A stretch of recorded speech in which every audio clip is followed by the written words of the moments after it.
When you hear the words Texas Ranger, what picture comes to mind? A lone hero on a white horse?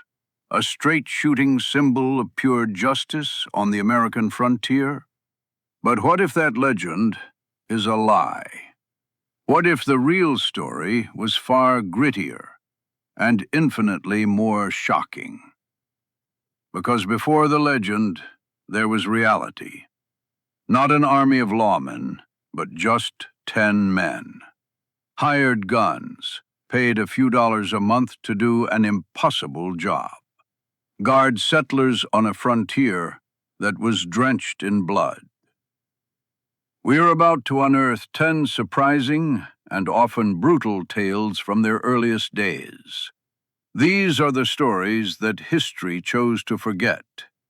These are the tales of the Texas Rangers you don't know. Our story starts not with a state or even a republic, but with a piece of a colony. Back in 1823, the land we now call Texas was a wild, untamed stretch of Mexico. Into this wilderness rode Stephen F. Austin, the father of Texas, with a contract to settle 300 American families. But this new life was a dangerous gamble. Settlers were scattered far and wide, making them easy pickings for raids. And the official Mexican militia was too thin on the ground to be much help. So Austin decided to handle things himself. On the back of an official paper, he scribbled that he would employ 10 men to act as rangers for the common defense. He paid them $15 a month, straight from his own pocket. This wasn't a police force. It was a small, private posse. Their job was to literally range over the vast, unforgiving countryside. These first 10 volunteers, led by Lieutenant Moses Morrison, had to show up with their own horses, guns, and gear. Many were just settlers themselves, trying to protect their own kin. For others, it was plain old revenge for past raids. This was the humble, desperate beginning of the Texas Rangers. Not as glorified lawmen, but as a neighborhood watch on horseback, born of pure necessity. When folks talk Texas history, 2 fights usually come up, the Alamo and San Jacinto. And while the Rangers were a big part of the Texas Revolution, their role wasn't exactly what you'd expect. When the Revolution exploded in 1835, the new government gave the Rangers its official blessing and bulked up their numbers. As General Santa Anna marched his army into Texas, Rangers were out on the front lines. The very last reinforcements to slip into the Alamo was a band of 32 men from Gonzales, and that company included men considered Texas Rangers. They all died there. A fact that helped forge the Rangers' heroic reputation in blood and dust. But their most important job during the war wasn't heroic charges. It was the thankless work during the runaway scrape, that mad panic when settlers fled Santa Anna's army. Rangers acted as a rear guard, protecting terrified families and guiding them across swollen rivers. And at the final decisive Battle of San Jacinto, where Texas independence was won in just 18 minutes, the main body of Rangers wasn't even there. To their eternal frustration, they were ordered to guard the Army's baggage train. They were part of the victory, but they missed the final glorious fight. The early Texas Republic was a violent place. The Rangers' main adversaries were the Comanche, masters of horseback warfare. They could unleash a volley of arrows while a ranger was still fumbling to reload his single-shot rifle. For years, the Rangers were plain outgunned. That all changed with one revolutionary piece of hardware, the Colt Revolver. In June of 1844, Captain John Coffey Jack Hayes armed his company of 14 Rangers with the new 5-shot Patterson Colt revolvers. At the Battle of Walker's Creek, they rode up against a large Comanche war party. The Comanche, expecting the usual one-shot and retreat tactic, were stunned when the Rangers charged head-on, firing not once, but 5 times before they had to reload. A survivor later said the Rangers seemed to have a shot for every finger on their hand. The battle was a turning point. This newfound firepower was put on grim display during the Mexican-American War. Serving as scouts for the U.S. Army, the Rangers fought with such savage effectiveness that they earned a fearsome reputation. It was there they were branded with a name that would follow them for generations: Los Diablos Tejanos, the Texas Devils. It was a name born of fear, a testament to their violent and unyielding method. The legend of the Texas Rangers is built on men who worked in the gray spaces between the laws, and few lived there more than Captain Leander H. McNelly. By 1874, the border was plagued by cattle rustlers, with bandits like Juan Cortina raiding freely across the Rio Grande. McNelly was handed a special force and told to end the chaos. McNelly was a man of contradictions. Soft-spoken and looking more like a school teacher than a gunslinger, but he was fearless and willing to meet brutality with more brutality. In one famous fight in 1875, his outnumbered Rangers ambushed a band of 16 cattle thieves, killing every last one in a running gun battle. But his boldest play was yet to come. In November 1875, certain a massive herd of stolen cattle was on a ranch deep in Mexico, McNelly did the unthinkable. He led his small posse of 30 Rangers across the border, illegally invading another country. He was quickly surrounded by hundreds of rustlers and Mexican soldiers and got direct orders from the U.S. government to get back across the river. McNelly refused. He and a smaller group crossed the river again the next day, captured a Mexican captain, and held him hostage until the stolen cattle were returned. The move caused a major international firestorm, but it worked. The cattle came back, and McNelly's brazen defiance cemented his legend as a ranger whose only boundary was justice, not some line on a map. As the frontier began to settle, the Rangers' job started to change. They became less of a paramilitary outfit and more like detectives on horseback. The creation of the Frontier Battalion in 1874 marked a shift to a more permanent, organized force, meant to stamp out lawlessness across the state. This era put them toe-to-toe with some of the most infamous outlaws of the Old West. They hunted men like Sam Bass, a slick train robber who some folks saw as a hero. When Bass and his gang were cornered in Round Rock in 1878, a massive shootout with the Rangers lit up the town, leaving Bass mortally wounded. Even more famous was the capture of John Wesley Hardin, arguably the deadliest gunfighter in Texas history. By 1877, Hardin was on the run in Florida. Texas Ranger John B. Armstrong tracked him down. In a wild showdown on a train, Armstrong walked into a car full of Hardin and his men. When Hardin grabbed for his pistol, it snagged in his suspenders. Armstrong shot one of Hardin's crew, then pistol-whipped Hardin into unconsciousness, and arrested the most feared man in Texas.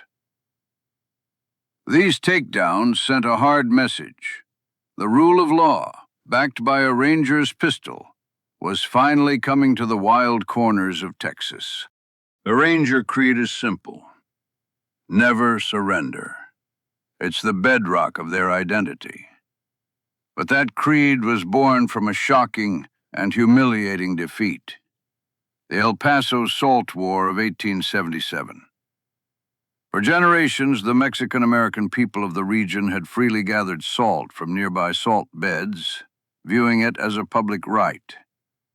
But then, several Anglo businessmen tried to claim private ownership and charge for the salt, which sparked a bitter conflict. Tensions finally boiled over into open violence. Governor Hubbard sent the Rangers to restore order. But the situation was a powder keg. A small, locally recruited ranger unit under Lieutenant John B. Tays was sent to the town of San Elizario.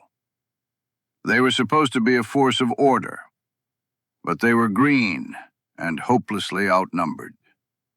A furious mob, some 500 strong, surrounded them. After a 4-day siege with his men out of options, Lieutenant Tays did the unthinkable. He surrendered. This stands as arguably the most infamous moment in their history, where an entire ranger unit laid down its arms. The captured rangers were disarmed and sent packing, but the men they had been protecting were executed by a firing squad. Out of the shame of this failure, the unofficial motto of never surrender became an ironclad rule. The Rangers' duties weren't all gunsmoke and grit. They were also called on in times of disaster, and none was worse than the Galveston hurricane of 1900. On September 8th of that year, a monster Category 4 hurricane slammed the island city. With winds howling up to 145 miles per hour and a storm surge that swallowed the town whole, it remains the deadliest natural disaster in American history, killing an estimated 6,000 to 12,000 people. In the aftermath, Galveston was a city of death and ruin. Law and order vanished. Vultures in human form began looting the dead. To stop the slide into chaos, the state called in the Texas Rangers. Their mission wasn't to chase bandits.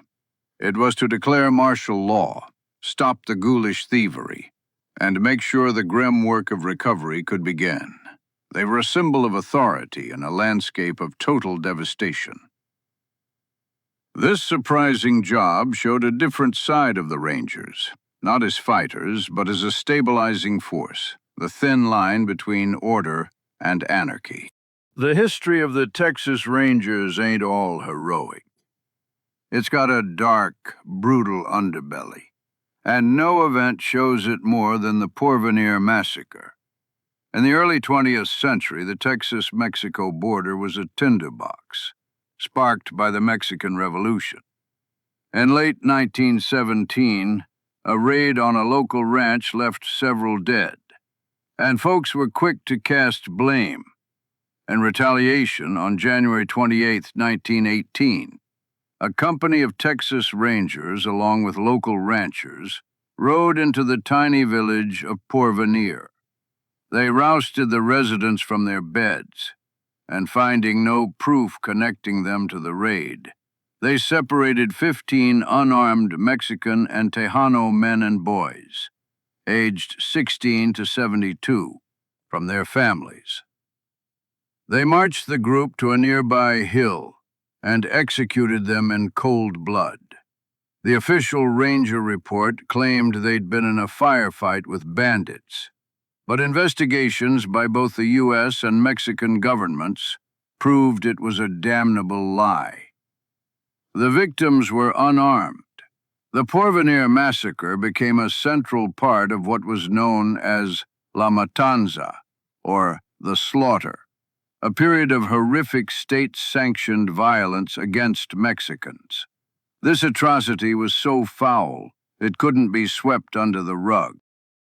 The Porvenir Massacre and other abuses sparked a firestorm that threatened to burn down the entire Ranger organization.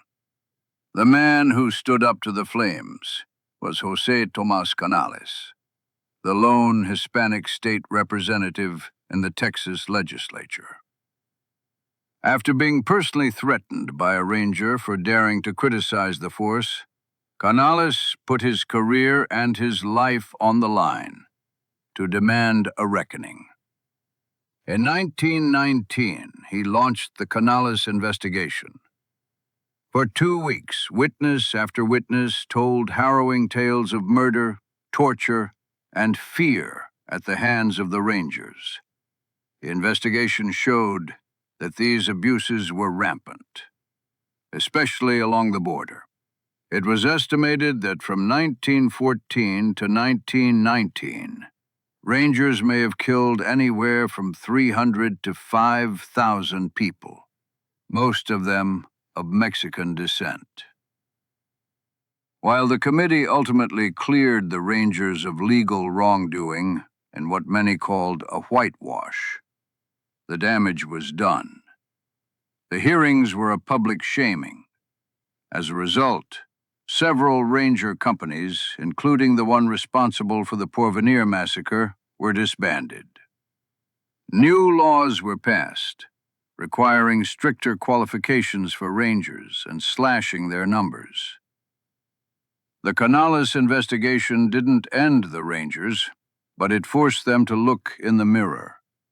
It began the long, slow process of turning them from a freewheeling, often brutal frontier force into a more professional law enforcement agency. Before we get to our last story, a quick word. If you're enjoying these hidden histories, do us a favor and hit that like button and subscribe. It really helps us keep digging up the stories that history tried to bury. Now for our final surprising tale. By the 1930s, the age of the gunslinging outlaw was mostly gone, replaced by gangsters with Tommy guns. And no criminals had a tighter grip on the nation's attention than Bonnie Parker and Clyde Barrow. Their bloody string of robberies and murders across half the country had made them public enemy number one, and the best efforts of local police and the FBI had failed to stop them. Frustrated, the Texas prison system turned to a man who was technically retired from the Rangers, the legendary Frank Hamer. Hamer was an old-school lawman, through and through. He had joined the Rangers in 1906, patrolled the bloody border, and brought order to lawless oil boom towns. He was tough, relentless, and could read a trail like a book. He accepted the special assignment to hunt down Bonnie and Clyde. For 102 days, Hamer tracked the pair with grim patience. He studied their movements, learning their habits, predicting their path as they drove in a wide circle through several states to visit family. His brilliant, old-fashioned detective work led him and a posse to a rural road in Louisiana on May 23, 1934. Knowing the outlaws were due to drive by, Hamer set a deadly trap. When Bonnie and Clyde's car came into view, the posse unleashed a hurricane of gunfire, ending their crime spree in a matter of seconds. It was a brutal finish, but it worked. Where modern police methods had failed, the old-school cunning of a Texas Ranger, brought out of retirement for one last hunt, finally got the job done. From 10 men paid out of a pocket to a legendary law enforcement agency, the story of the Texas Rangers is the story of Texas itself. It's a history of undeniable courage, of men who tamed a violent frontier and stared down notorious criminals. But it's also a history stained with brutality, racial violence, and shocking injustice. They were called heroes by some and devils by others. And the plain truth is, they were often both. Their legacy is a complicated tangle of valor and violence, a hard reflection of the unforgiving era they helped to shape. What do you think is the most surprising part of the Rangers' history? Let us know down in the comments. Thanks for watching.